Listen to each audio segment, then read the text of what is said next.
என் name Divya. ரயில்வேல southern railway கேரேஜில் apprentice முடிச்சிருக்கிறேன். இதில் பார்த்தீங்கன்னா 1998லேருந்து இன்ன வரைக்கும் நிறைய பேர் வேலை இல்லாமல் எல்லாம் இருக்கிறோம். கிட்டத்தட்ட 1.5 வருஷமாக நாங்கள் போராடிட்டுருக்கோம். இதுக்கு முன்னாடி சீனியர்ஸ் முதற்கொண்டு எல்லாருமே போராடிட்டாங்க. இப்போ நாங்களும் போராடிட்டோம். எல்லா கட்சி சார்ந்து எல்லா இடமும் போய் கெஞ்சியாச்சு. கடைசியில் எங்கள் இடம்னாங்க. எங்கள் இடம்னு சொல்லிட்டு எங்கள் இடத்துலையும் நடுத்தர வரைக்கும் வந்து உட்காந்தாச்சு. பட் இன்ன வரைக்கும் எந்த ஒரு ரெஸ்பான்ஸும் இல்லை. இன்றைக்கி போர்டு வரைக்கும் போயிருக்காங்க, பேச்சுவார்த்தை அங்கே நடக்குது. காவல்துறையோட ஒரு இதுக்கோசரம் அவங்கள மதித்து இங்கேருந்து கிளம்புறோம். ஆனால் எங்களுக்கான பதில் சாதகமாக வரலை. அப்படி இல்லைன்னா கண்டிப்பாக இதை விட இதுவாக பெரிய இது லெவலில் தான் நாங்கள் இங்கே வந்து உட்காருவோம். இந்த ஒரு வாட்டி நாங்கள் வந்து அவங்களோட இதுக்கோசரம் நாங்கள் கிளம்புறோம், அவ்வளோதான். ஏன்னா எங்களோட வாழ்க்கை போயிடுச்சு. இந்த அரெஸ்ட்டுக்கு நாங்கள் இப்போ பயந்து போகலை. உண்மையாக சொல்கிறோம், இப்போ இந்த அரெஸ்ட்டுக்கு பயந்து போகலை. இப்போ இதனால் எந்த பிரயோஜனமும் இல்லை. அங்கே உள்ளே போயிருக்காங்க. இதனால் எந்த பாதிப்பும் அங்கேயும் ஆகிடக்கூடாதுங்கிறதால மரியாதையாக அவங்க சொல்கிறாங்களே, பெரியவங்க சொல்கிறாங்களேன்றதால நாங்கள் கிளம்புறோம்.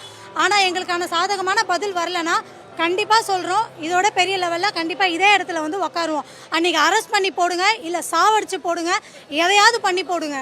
வேறு வழி எங்களுக்கு இல்லை. எலெக்ஷனுக்கு எந்த ஓட்டும் நாங்கள் போடுற மாதிரி இல்லை. எங்களுக்கு சாதகமாக எதுவும் நடக்கலைன்னா போட்டு என்ன பிரயோஜனம்? ஒன்றும் கிடையாது. வாழ்க்கைக்கு தேவையான ஒரு அடிப்படை வசதியே எங்களுக்கு இல்லைன்னும் போது எங்களுக்கு அந்த ஓட்டை போட்டு நாங்கள் என்ன பண்ண போகிறோம்? ஒன்றும் கிடையாது சார். 1.5 வருஷமாக அண்ணாமலை சார்கிட்டையும் பேசணும். அவர் வந்து கமிட்மெண்ட், அண்ணாமலை சார் கமிட்மெண்ட்டும் கொடுத்தாரு. உங்களுக்கு நாங்கள் பண்ணித்தரோம், 100% பண்ணித்தரேன்னு. அதுக்கப்புறம் டெல்லி போனோம். டெல்லியில் எல்முருகன் சார் மீட் பண்ணோம். கிட்டத்தட்ட 350 பேர் மீட் பண்ணோம். அவர் எல்முருகன் சாரும் சொன்னார், 1 மந்தில் 45 டேஸில் உங்களுக்கு வேலை வந்துடுனாரு. இதுவரையும் வரல. இப்படி இருக்கும்போது நாங்கள் எப்படி ஓட்டு போடுவோம்? ஓட்டு மட்டும் நம்மக்கிட்ட வந்து கேட்குறாங்க, தமிழ் பசங்க தான் ஓட்டு வேணும்னு. ஆனால் தமிழ் ஆளுங்க வேலைக்கே எடுக்க மாட்டேன்றாங்க. இதுதான் உண்மை. இப்போ நாங்கள் காவல்துறைக்கு மதிப்பு கொடுத்து நாங்கள் போகிறோம். சப்போஸ் எங்களை நெக்ஸ்ட்டு வேலை வரல, இப்போ போர்டில் பேசிட்டு ரிசல்ட் வரலன்னா மறுபடியும் எல்லாம் ஒன்று வந்து சேருவோம். இது கூட பயங்கரமாக. ஆனால் ஓட்டே போட மாட்டோம். இப்போ அவங்க ஓட்டு தேவைன்னா தயவு செஞ்சு எங்களுக்கு அப்பாயின்மெண்ட் கொடுக்க சொல்லுங்கள். இதுதான் எங்களோட பதில்.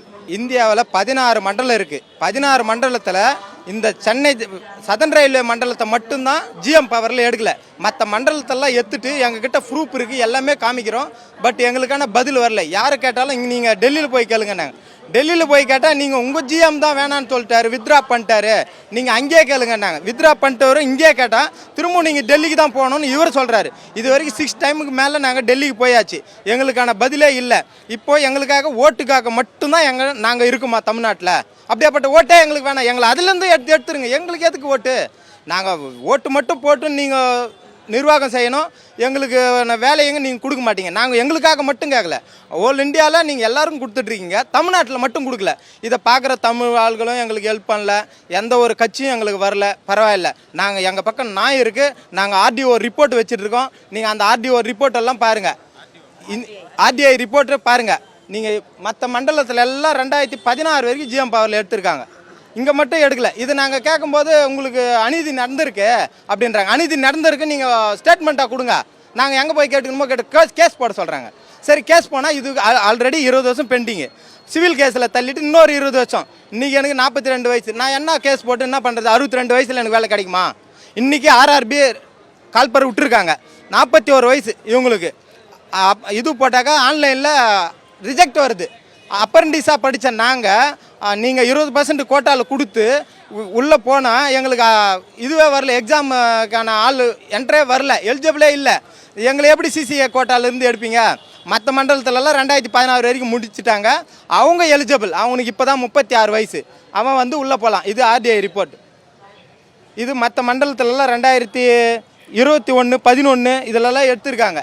220 பேர், 320 பேர் அப்படின்னு மற்ற மண்டலத்தில். ஆனால் சதர்ன் ரயில்வே ஜோனில் மட்டும் எடுக்கல. தமிழ்நாடை புறக்கணிக்கிறாங்க. இப்போ நாங்கள் சொல்கிறோங்க, அதாவது நார்த் இந்தியன் ஃபுல்லாக உள்ளே வந்துட்டான். எந்த வயலில் உள்ளே வந்தான்? இதில் தான் உள்ளே வந்தான். 17,000 பேர் வெளியே போய் வெயிட் பண்ணுறான் அப்ரெண்டிஸ் முடிச்சுட்டு. அவன் உள்ளே வந்திருந்தா எப்படி நார்த் இந்தியா உள்ளே வந்திருப்பான்? வேக்கண்ட்டி இருக்குங்க. வேக்கண்ட்டி இருந்தும் போடலை. ஆர்டிஐ ரிப்போர்ட்டில் கரெக்டாக எல்லாமே ப்ரூஃப் இருக்குது என்கிட்ட.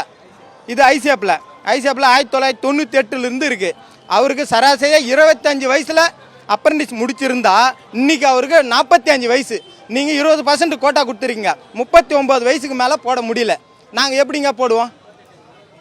38 வயசு லாஸ்ட் வயசு.